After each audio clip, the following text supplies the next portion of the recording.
All right, so Bitcoin just hit 100K.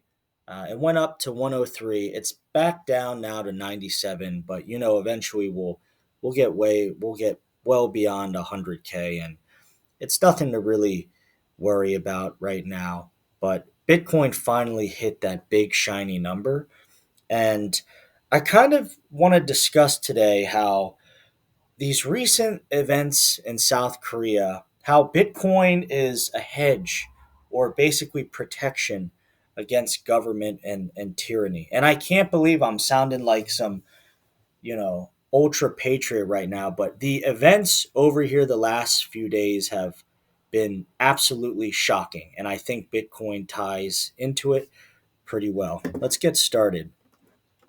So, for those of you who don't know, 2 days ago, the South Korean government declared martial law, which was insane.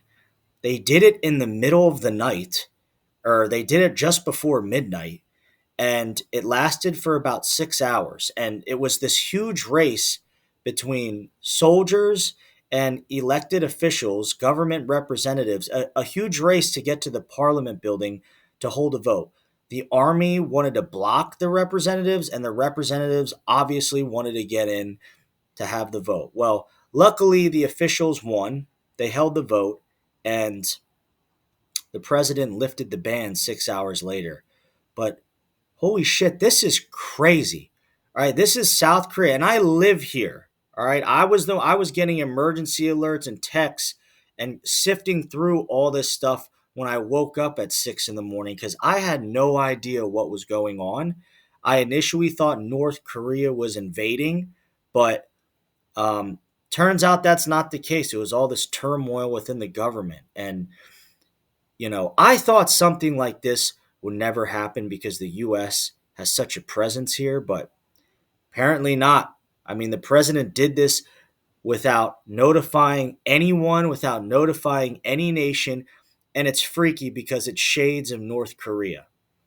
It's shades of North Korea right here. It's 2024, and we got this guy declaring martial law. And there's this woman. She's an official of an opposing party, and this is outside of the Parliament building. This fucking guy, this soldier, is raising a gun towards this lady because why the fuck these soldiers show up, and you gotta. And guys, I get it. All right, you never want to grab a loaded gun or whatever, but at the same time, what are you supposed to do when the government is sending the military out to block civil procedures, to block protests, and to totally control things? It's bullshit. And I give this woman so much credit. She did not give a fuck. She grabbed the suppressor of this dude's rifle and just a total badass. And I see all this stuff online. People are saying, well, she's so dumb. And why would you grab the gun of a soldier? And why would you, um, why would you do that? We don't know the soldier side.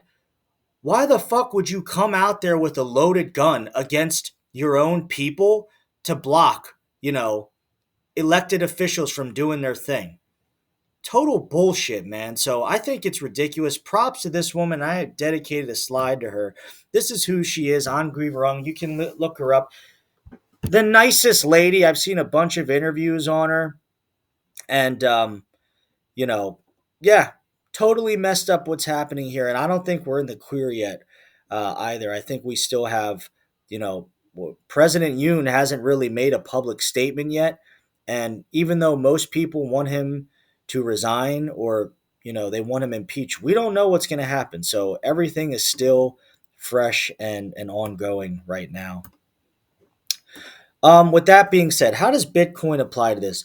Well, the exchange rate from the Korean currency I get paid in to send it over to the US has gone to total shit, especially over the last 2 days. People have lost their confidence in this country for now.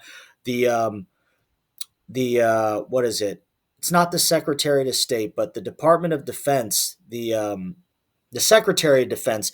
He was supposed to come over here. He canceled his visit. He's like, I don't know what the fuck's going on there right now, but you guys got to get your stuff together.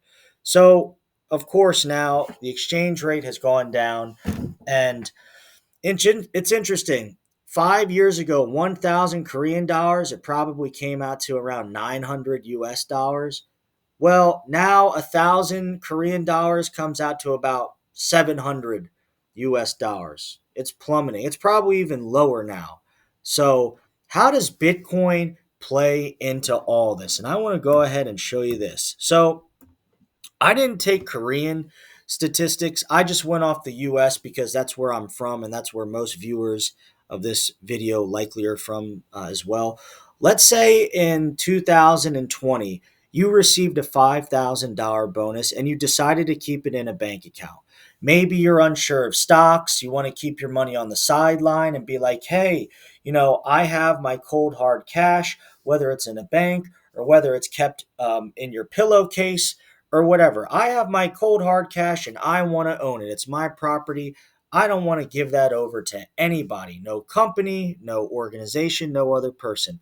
Well, um, it's a little bit of rough waters for you right now because $6,098.35 in October, and this is, they don't have the data yet, the CPI data for November and December, so it's, we're going off rough estimates here, but that amount equals to $5,000 of buying power in 2020. So what does that mean? You effectively lost, and you can see in the bottom left-hand side of the screen, you've lost over $1,000 worth of purchasing power by keeping it in a bank because you didn't want to invest in stocks. You didn't want to do anything. You wanted to keep it in your own property because goddamn the government and all these scammers and all this stuff out there.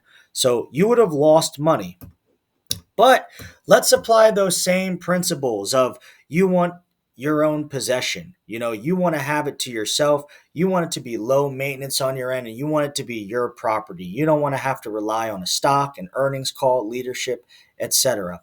Well, if you decided to purchase Bitcoin and put it in your own cold wallet and have and own the keys to your own little digital vault, and that $5,000 you would have purchased Bitcoin and just kept it just like you would have with $5,000 of cash that you lost 24% of your purchasing power for. If you would have done that with Bitcoin, the total amount of money you would have now is $25,581. All right.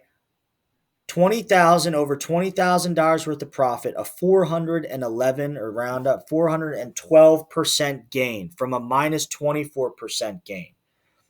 But I could have made it with Nvidia, and I could have made that with Google or Alphabet. Yeah, but those are shares on an exchange that are subject to leadership and all this other stuff.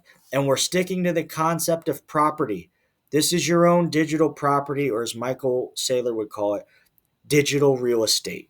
And you own this stuff. And you would have made a 411% gain off of it compared to a 24% loss by just losing the purchasing power of keeping your cash underneath your pillow or inside of your mattress in your bedroom or whatever. So, guys, this is serious stuff.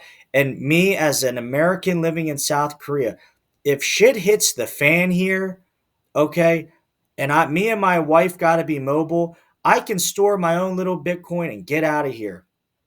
I don't have to there's no issue with real estate or having property if, anything happens with that.